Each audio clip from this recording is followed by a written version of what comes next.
Welcome students, स्वागत आप सभी का अपनी इस मैथमेटिक्स की ऑनलाइन क्लासेज में। 16वीं प्रश्नावली प्रायिकता हम लोग स्टार्ट कर चुके हैं, जिसमें हमने 16.4 के अंदर प्रायिकता बंटन बनाना सीख लिया था बच्चों।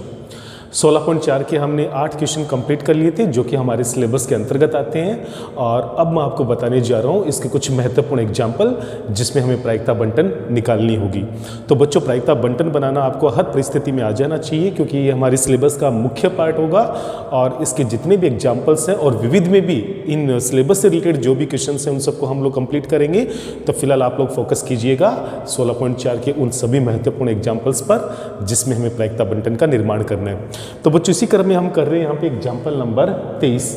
एग्जाम्पल नंबर 23 में बच्चों ये दिया हुआ है कि एक 52 पत्तों की ताश की गड्डी में से 52 पत्तों की ताश की गड्डी में से 3 पत्ते निकाले जाते हैं, और उन तीनों के इक्का होने की जो है हमें इस घटना का प्रायिकता बंटन बनाना है।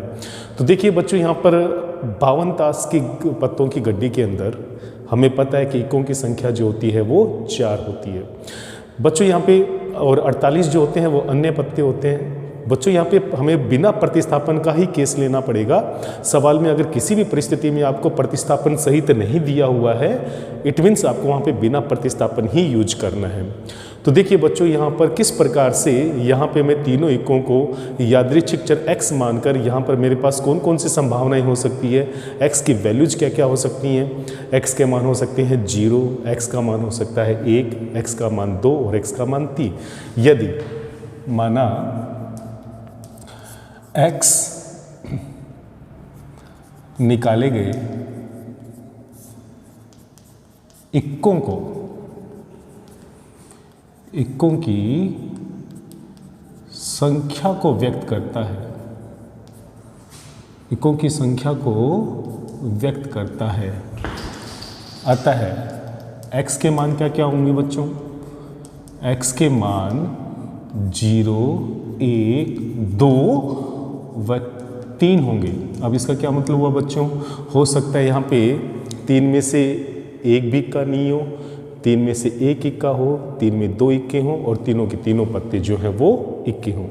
बच्चों, इस सवाल को करने का एक दूसरा तरीका आज हम लोग देखने वाले हैं, जिसमें मैं यहाँ पर C का यूज करूँगा, कॉम्बिनेशन वाले फॉर्मूले का यूज करूँगा। हालांकि बिना प्रतिस्थापन में हम जो पहले पढ़ चुके हैं वो तरीका भी सही है, और यहाँ पे कॉम्बिनेशन यानी फॉर्मूले से जब हम इसको सोल्व करेंगे तो ये और भी बेटर रहेगा। तो देखिए बच्चों, यहाँ पे बिना प्रतिस्थापन के केस में हम कॉम्बिनेशन का फॉर्मूला यूज कर सकते हैं। तो देखिए बच्चों, यहाँ पर Px बराबर 0 का क्या मतलब हुआ? एक भी इक्का नहीं होने की प्रायिकता, एक भी इक्का नहीं होने की प्रायिकता, एक भी इक्का नहीं होने की प्रायिकता। तो आप देखिए बच्चों, एक भी इक्का नहीं होने की प्रायिकता का क्या मतलब हुआ? यहाँ पे तीनों के तीनों पत्ते इक्के नहीं हैं। इसका मतलब बच्चों, हमें पता है कि 52 पत्तों की ताश की गड्डी में 4 इक्के होते हैं और 48 इक्के नहीं होते हैं। इसका मतलब इन 4 में से तो 0 पत्ते चुने गए हैं, यानी 4 इक्कों में से एक भी इक्का नहीं है। इसका मतलब 4 से 0, 4 में से 0 को चुनना इंटू जो भी तीनों के पत्ते हैं वो इक्के नहीं है, तो वो पक्का 48 में से चुने गए हैं। फिर से समझ लीजिए, x बराबर 0 का मतलब हुआ एक भी इक्का नहीं है, यानी तीनों के तीनों पत्ते इक्के नहीं है, अर्थात वो किस में से चुने गए हैं? 48 में से। तो 48 में से 3 को चुनने के कुल तरीके 48 से 3, और 4 में से चूंकि हमने एक भी पत्ता नहीं चुना तो 4 से 0, ये टोटल 3 पत्तों को चुनने के तरीके हो गए। और टोटल हमने 52 में से 3 चुने हैं, इसलिए हम भाग दे देंगे 52 से 3 का, और ऐसा करते ही बच्चों अपने पास Px बराबर 0 की प्रायिकता आएगी। तो बच्चों, यहाँ पर ये कॉम्बिनेशन का फॉर्मूला भी बहुत इंपॉर्टेंट होता है, जब बिना प्रतिस्थापन के केस में हम लोग प्रायिकता बंटन का निर्माण करते हैं। 4 से 0, 5 से 0, 6 से 0, इन सबके मान 1 होते हैं, तो यहाँ पर ये हो जाएगा 1। 48 से 3 को कैसे सोल्व करेंगे बच्चों? फैक्टोरियल 48 बट्टे फैक्टोरियल 3, 48 माइनस 3, तो फैक्टोरियल 48 माइनस 3 यहाँ पर आ जाएगा आपके पास 45। और इसी प्रकार बच्चों हम सोल्व करेंगे 52 से 3 को, तो यहाँ पे आएगा फैक्टोरियल 52 बट्टे में जो पद आएगा बच्चों वो चले, अभी हम नीचे लिख देते हैं उसको, तो वो आ जाएगा अपने पास यहाँ पे फैक्टोरियल 3, और 52 माइनस 3 होता है बच्चों यहाँ पे 49। तो देखिए बच्चों, हम इसको कैसे सोल्व करेंगे? यहाँ पे 48 को अगर मैं स्टार्ट करता हूँ लिखना, तो ये हो जाएगा यहाँ पे 48 इंटू 47 इंटू में 46 और 45 से फैक्टोरियल 45 हो जाएगा कैंसिल। फैक्टोरियल 3 से फैक्टोरियल 3 कैंसिल हो जाएगा। फैक्टोरियल 52 को हम कैसे सोल्व करेंगे बच्चों, ये हो जाएगा यहाँ पे 52 इंटू 51 इंटू में 50 और 49 से 49 हो जाएगा कैंसिल। फैक्टोरियल 49 से फैक्टोरियल 49 हो जाएगा कैंसिल। अब देखिए बच्चों हम इसको सोल्व करेंगे तो अपने पास क्या आएगा यहाँ पे, जब हम इसको सबको कैंसिल आउट करेंगे तो अपने पास आएगा 4324 बट्टे 5525। कितना आएगा बच्चों यहाँ पे 4324 बट्टे 5525। तो बच्चों यहाँ पर इस कैलकुलेशन को कंप्लीट करेंगे तो अपने पास पी एक्स बराबर 0 की प्रायिकता आ जाएगी 4324 बट्टे 5525। आप इसको कैंसिल आउट करके मल्टीप्लाई करके जब सोल्व करेंगे तो यही वैल्यू आपको देखने को मिलेगी। अब देखिए बच्चों मैं यहाँ पर पी एक्स बराबर 1 की प्रायिकता निकाल रहा हूँ। तो पी एक्स बराबर 1 की प्रायिकता कैसे होगी बच्चों, पी एक्स बराबर 1 का मतलब क्या हुआ, 3 में से हमने एक इक्के को निकालना है और 2 इक्के नहीं होंगे। अगर बच्चों एक इक्का है और 2 इक्का नहीं है, इसका मतलब जो एक इक्का हमने चुना है वो इन 4 पत्तों में से निकल के आया है। तो बच्चों 4 में से एक पत्ते को चुनने के कुल तरीके 4C1 और जो 2 पत्ते हैं जो इक्के नहीं है वो निश्चित तौर पे 48 में से चुने, तो ये हो जाएगा 48C2। तो बच्चों यहाँ पे तीनों पत्तों को चुनने के ये कुल तरीके हो गए और टोटल हमने यहाँ पे 52 में से वही 3 चुने हैं। तो 52C3 का जब हम इसमें भाग देंगे तो अपने पास यहाँ पर पी एक्स बराबर 1 की प्रायिकता आ जाएगी। तो बच्चों जब हम इसको फैक्टोरियल को सोल्व करके हम इसकी वैल्यूज निकालेंगे तो मेरे पास आ जाएगा यहाँ पे 1128 बट्टे 5525। तो बच्चों मैं उम्मीद करता हूँ कि फैक्टोरियल को सोल्व करना आपको बहुत अच्छे से समझ में आ गया होगा यहाँ पे और आप इसके ऊपर जरूर अभ्यास कीजिएगा। आगे देखिए बच्चों पी एक्स बराबर 2, पी एक्स बराबर 2 का मतलब हो गया 2 इक्के होंगे और एक इक्का नहीं होगा। तो जो 2 इक्के होंगे वो निश्चित तौर पे बच्चों कितने में से चुने गए हैं, 4 में से। तो 4 में से 2 पत्ते को चुनने के कुल तरीके 4C2, 48 में से एक पत्ते को चुना गया तो इसके कुल तरीके 48C1 और टोटल जो है वो 52 में से 3 चुने गए हैं। तो बच्चों जब हम इसको सोल्व करेंगे तो अपने पास आएगा 72 बट्टे 5525। कितना आएगा बच्चों, सोल्व करने पे अपने पास आएगा 72 बट्टे 5525। तो इस प्रकार से पी एक्स बराबर 2 को हम लोग यहाँ पे सोल्व कर सकते हैं। अब देखिए बच्चों हम कर रहे हैं यहाँ पे पी एक्स बराबर 3। एक्स बराबर 3 का मतलब तीनों के तीनों पत्ते जो हैं वो क्या होंगे, इक्के होंगे। तो निश्चित तौर पे बच्चों वो 4 में से चुने जाएंगे। तीनों पत्ते इक्के होंगे तो वो निश्चित तौर से इन 4 में से चुने जाएंगे। तो 4 में से 3 चुनने के कुल तरीके 4C3, 48 में से हमने कुछ भी नहीं चुना और टोटल बच्चों हमने वही 52 में से 3 चुने हैं। और जब हम इसको सोल्व करेंगे तो अपने पास 1 बट्टे 5525 आएगा। तो देखो बच्चों यहाँ पे इस प्रकार से पी एक्स बराबर 0, पी एक्स बराबर 1, पी एक्स बराबर 2 और पी एक्स बराबर 3 इन सभी यादृच्छिक चरों के संगत हमने इनकी प्रायिकताएं निकाल ली और अब हम बना देंगे यहाँ पे इनका प्रायिकता बंटन। तो देखिए बच्चों यहाँ पे प्रायिकता बंटन क्या होगा इनका, एक्स की जो वैल्यूज हैं वो है 0, 1, 2 और 3। इन सभी के संगत हम यहाँ पे इनकी प्रायिकताएं निकाल रहे हैं। तो देखिए बच्चों क्या आएगी इनकी प्रायिकता, पी एक्स बराबर 0 के संगत है यहाँ पे 4324 बट्टे 5525। पी एक्स बराबर 1 के संगत जो प्रायिकता है वो है 1128 बट्टे 5525 और 2 के संगत जो प्रायिकता आई थी बच्चों वो है 72 बट्टे 5525 और यहाँ पर 3 के संगत जो प्रायिकता आई है वो है 1 बट्टे 5525। तो बच्चों इस प्रकार से हम यहाँ पे प्रायिकता बंटन का निर्माण कर सकते हैं। तो बच्चों आपने समझा होगा बिना प्रतिस्थापन के केस में हम कॉम्बिनेशन का फॉर्मूला लगाकर भी हम प्रायिकताएं निकाल सकते हैं। आया समझ में बच्चों। तो इस प्रकार से हम इन सभी यादृच्छिक चरों के संगत उनकी प्रायिकताओं का निर्माण करके प्रायिकता बंटन तैयार कर सकते हैं। तो बच्चों ये एक और नया तरीका था, इसके ऊपर भी आपको अच्छे से प्रैक्टिस करनी है। और अब हम बढ़ते एक और महत्वपूर्ण एग्जाम्पल नंबर 25 की तरफ। चलिए बच्चों अब हम करते हैं यहाँ पे एग्जाम्पल नंबर 25 जो कि महत्वपूर्ण एग्जाम्पल में से एक है। एक सिक्के को इस प्रकार अभिनीत किया जाता है कि सिक्के पर चित आने की संभावना पट आने की अपेक्षा 3 गुना है। चित आने की संभावना पट आने की अपेक्षा 3 गुना है। यदि सिक्के को 2 बार उछाला जाता है तो पटों की संख्या के लिए प्रायिकता बंटने ज्ञात कीजिए। तो देखिए बच्चों हम यहाँ पे पटों की संख्या का यानी कि टेल की संख्या का प्रायिकता बंटन ज्ञात करना है। तो देखिए बच्चों, हम इसको किस प्रकार से ज्ञात करेंगे। कंडीशन ये दे रखी है कि चित आने की संभावना पट आने की संभावना की 3 गुनी है। तो देखिए बच्चों, यहाँ पे एग्जाम्पल नंबर 25। तो बच्चों मैं यहाँ पे मान के चल रहा हूँ, माना सिक्के पर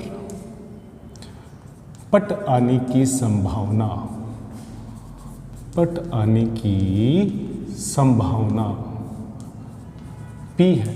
पट आने की संभावना क्या है? P है। तो चूंकि प्रश्नानुसार चित आने की संभावना पट आने की संभावना की 3 गुनी है, अतः चित आने की संभावना, अतः चित आने की संभावना 2p होगी, 3p, 3 गुनी है, 3p होगी। कितनी होगी बच्चों? यहाँ पे 3p होगी। अब देखिए बच्चों, कंडीशंस क्या दे रखी है। चूंकि हम जानते हैं कि किसी भी सिक्के पर हेड और टेल आने की प्रायिकताओं का जो योग है वो 1 के बराबर होता है। हेड और टेल आने की प्रायिकताओं का योग किसके बराबर होता है? 1 के बराबर होता है। तो देखिए बच्चों, यह यूं कहिए कि किसी भी प्रयोग में प्राप्त सभी परिणामों की प्रायिकताओं का योग 1 के बराबर होता है। तो देखिए बच्चों, यहाँ पे हेड आने की प्रायिकता 3p, टेल आने की प्रायिकता p और इनका योग हो जाएगा 1। तो कुल मिलाकर 4p बराबर आएगा 1। इट मीन्स यहाँ से जो p का मान आएगा वो आएगा 1/4। तो बच्चों यहाँ से p का मान कितना निकल के आएगा? 1/4, अर्थात पट आने की संभावना 1/4 है। अतः पट आने की संभावना या प्रायिकता, अतः पट आने की प्रायिकता यानी कि PT, टेल आने की प्रायिकता 1/4 तथा चित आने की प्रायिकता, चित आने की प्रायिकता अर्थात PH कितनी हो जाएगी बच्चों? 1 - 1/4, 1 - 1/4 यानी कि 3/4, या फिर 3 से मल्टीप्लाई कर लीजिए 1/4 को। तो यहाँ पर कितना आएगा? 3/4, क्योंकि चित आने की प्रायिकता पट आने की प्रायिकता की 3 गुनी है, इसलिए 1/4 को मैं किससे मल्टीप्लाई करूँगा? 3 से। तो मेरे पास आएगा 3/4। अब देखिए बच्चों, जैसे मेरे पास चित और पट की यहाँ पे प्रायिकताएं आ जाएंगी, उसके बाद यदि यादृच्छिक चर x, यदि यादृच्छिक चर x पटों की संख्या को सिक्के की 2 उछालों में, सिक्के की 2 उछालों में पटों की संख्या को व्यक्त करता है, अतः x के मान, अतः x के मान 0, 1 व 2 होंगे। हो सकता है 0 बार पट आए, अर्थात 1 बार भी पट नहीं आए। हो सकता है 2 उछालों में 1 बार पट आए। हो सकता है दोनों की दोनों उछालों में यहाँ पर पट आए। तो देखिए बच्चों, अब इन सभी यादृच्छिक चरों के संगत हम प्रायिकताओं का निर्माण करेंगे। तो मैं निकाल रहा हूँ यहाँ पे Px बराबर 0, और Px बराबर 0 का मतलब है एक भी पट नहीं है, मतलब दोनों के दोनों क्या आने वाले हैं? चित। तो देखिए बच्चों, पहली बार में चित आने की प्रायिकता 3/4 और दूसरी बार में भी चित आने की प्रायिकता 3/4। तो ये हो जाएगा कुल मिलाकर 9/16। Px बराबर 1 का मतलब हो गया बच्चों एक बार पट आना। तो हो सकता है पहले चित आया हो उसके बाद पट आया हो, पहली संभावना। हो सकता है पहले पट आया हो और उसके बाद में चित आया हो, यानी कि दूसरी संभावना। तो पहली संभावना की प्रायिकता क्या होगी? पहले चित, तो चित की प्रायिकता है यहाँ पर 1/4 इंटू में पट आने की जो चित आने की प्रायिकता है बच्चों यहाँ पे 3/4। कितनी है यहाँ पे?